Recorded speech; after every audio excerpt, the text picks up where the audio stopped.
వంట నూనె చర్మం యొక్క ఆరోగ్యాన్ని అరే ఆగ్రా చాక్లెట్ ఇస్తాను. చర్మం యొక్క ఆరోగ్యాన్ని, చర్మం లోపల క్యాన్సర్ కణాల ఉత్పత్తిని, బాడీలో జీర్ణ వ్యవస్థ పనితీరును, ఆఖరి మన ఇంట్లో ఆడపిల్లలు ఏ వయసుకు పెద్ద మనిషి అవ్వాలనే దాంట్లో కూడా వంట నూనె పాత్ర ఉంటది. ఒప్పుకుంటారా? ఇన్ని రకాల రోగాలను డిసైడ్ చేసే ఒక వంట నూనె అంటే హార్ట్ అటాక్, మన గుండె యొక్క ఆరోగ్యం నూనె మీద ఆధారపడి ఉంది అన్నప్పుడు, ఇన్ని రకాల రోగాలు దేనికి ఆధారపడి అన్నప్పుడు షాప్ కి వెళ్ళి ఒక మంచి నూనె, క్వాలిటీ నూనె, మన శరీరానికి మంచి చేసే నూనె కనుక్కొని తెచ్చుకొని వాడాలనా, ఏది ఆఫర్ లో ఆఫ్ రేట్ కి వస్తే అది వాడాలి. కనుక్కొని తెచ్చుకొని వాడాలి. నాకు కంటే మీకు బాగా తెలుసు. మీ ఇంట్లో నూనె సెలెక్ట్ చేస్తారా, పోయి లటక్ పోయి పుట్టుకుని వేసుకొస్తారా అని తెలుసు మీకు. ఒక్క నూనె మాత్రమే సెలెక్ట్ చేయాలన్నా, ఒంట్లోకి పోయే ప్రతి ప్రోడక్ట్ సెలెక్ట్ చేయాల్సిందేనా? అన్ని జాగ్రత్తగా సెలెక్ట్ చేసుకొని తెచ్చుకోవాలి. ఒంట్లోకి పోయేటి మాత్రమేనా, ఒంటికి వాడేటి ఉన్నా? ఒంట్లోకి పోయేటి, ఒంటి వాడేటి మాత్రమే కాదు, ఇంట్లో బండలు తుడిచేది, బాత్రూమ్ కడిగేది, బట్టలు ఉతికేది, అంట్లు తోమేది కూడా సెలెక్ట్ చేసుకొని తెచ్చుకొని వాడాలి. SR no? ఏ రోజన్నా మీరు షాప్ పోయి సోప్ సెలెక్ట్ చేసిరా, నూనె సెలెక్ట్ చేసిరా, పేస్ట్ సెలెక్ట్ చేస్తారా?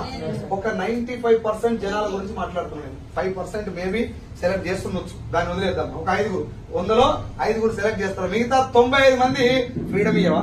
5 లీటర్ డబ్బా, చిక్ షాంపూ 4 దండలేనా? తెలంగాణలో ఇట్లా లడీలు అంటారు. ఏంటివి లడీలు?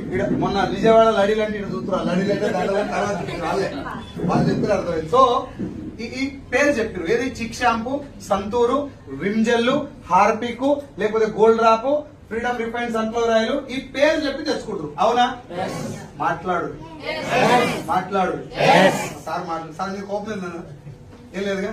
ఓకే. సో ఈ 20 రకాల ప్రొడక్ట్ అని షాప్ కి వెళ్ళి ఏ రోజైనా సెలెక్ట్ చేయకుండా పేరు చెప్పి తెచ్చుకోవడానికి. ఆ పేరు షాప్ పోయినాక తెలిసిందా, ఇంటికన్నా తెలుసా? నీకు గట్టిగా ఇంటి దగ్గరనే ఫ్రీడమ్ రిఫైన్డ్ సన్ఫ్లవర్ ఆయిల్ పేరు నీకు తెలిసిందంటే ఎట్లా తెలిసింది? అది ఏంటది?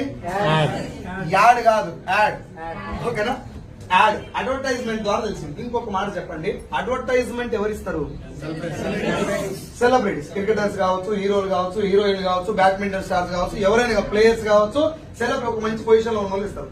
డబ్బు తీసుకొని ఇస్తారా, ఫ్రీగా ఇస్తారా? ఎంత డబ్బు తీసుకుంటారు? 1000, 2000 తీసుకుంటారా? కోట్లలో డబ్బు తీసుకున్న వాళ్ళ డబ్బు ఎవరిది? మన డబ్బు తీసుకురు కాబట్టి మన వల్ల మంచి జరిగిందా చెడా? వాళ్ళకి మంచి జరిగింది. వాళ్ళు మనకేం చేయాలి? గట్టిగా చెప్పాలి, మంచి చేయాలి. ఒకవేళ మంచి చేయడం కుదరలేదు, మన డబ్బు తీసుకురు కానీ మంచి చేయడం కుదరలేదు, తెలిసి చెడు చేయొచ్చా?